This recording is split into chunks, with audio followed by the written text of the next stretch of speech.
The day I knew would come. The sad reality of life is that we start dying the moment we are born. Some die in utero and never see the world. Some live to be 90 and achieve their wildest dreams. Could you imagine taking your own life? During your last minutes of life, you're alone and scared. Regardless of life's results, we must all take that march to a cold plot of dirt alone. Would you wish? Would your wish for things to be different? Would you take back your last actions? I often ask myself if my sister was scared. Was she in pain? Was she possibly trying to call for help but couldn't? What was her last minute on Earth like? I can't answer any of the questions I had, but the research fact of how she died expressed that she couldn't have been in much pain. During an overdose, you stop breathing slowly, but you're already in a state of euphoria, so it doesn't hurt like you think it would. You fall asleep and you just don't ever start breathing again. My sister-in-law, Stephanie, died of an overdose. I always told her the needle would kill her, but she always told me she knew what she was doing. She claimed that she would be fine. She promised me that she was in recovery and wasn't using. She promised me that she was clean for herself and for her niece. They say never trust an addict, but I did. I trusted her with all that I had and everything I was. It was the 1st of November, 2014. My in-laws had gathered to celebrate a family birthday, but the only person that wasn't present was Stephanie. Her job was to bake the cake for whomever's birthday it was. It was so strange that she hadn't shown up. What was even more strange was the fact that no one had spoke to her in a week. Every person in my family had that gut feeling that she had passed on, that she had lost her battle. I was scared but relieved. If she was dead, I didn't have to worry anymore. I didn't have to wonder when she would die because the harsh reality of addiction pointed to the fact that she would. We all know that moment in time where everything tunnels and you become really warm inside.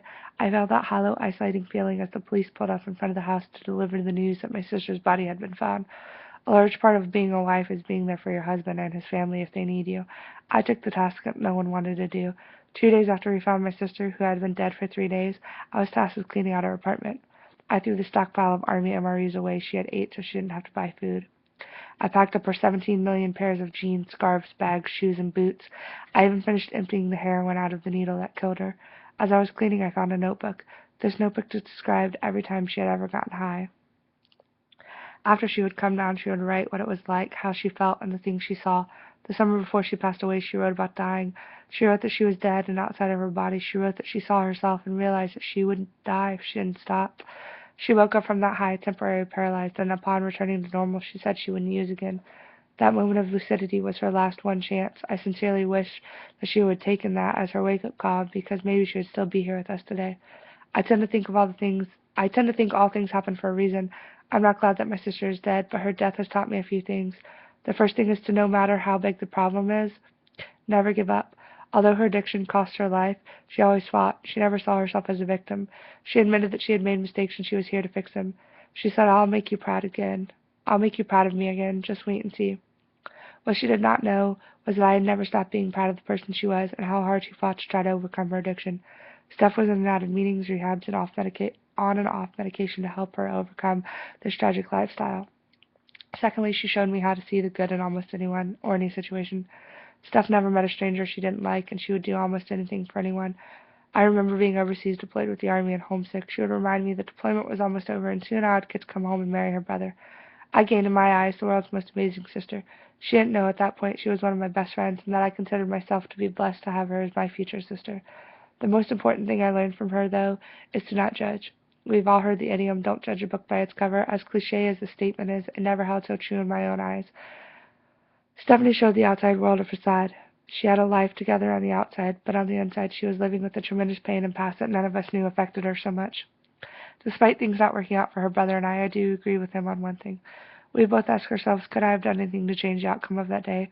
Talking with Ray recently, he shared, it's been a year, and I think by now I've accepted that she is gone, but I'm not sure I'll ever accept the fact that I didn't have a role to play in her death, and that things could have been different if I was there for her more or understood what she was going through better.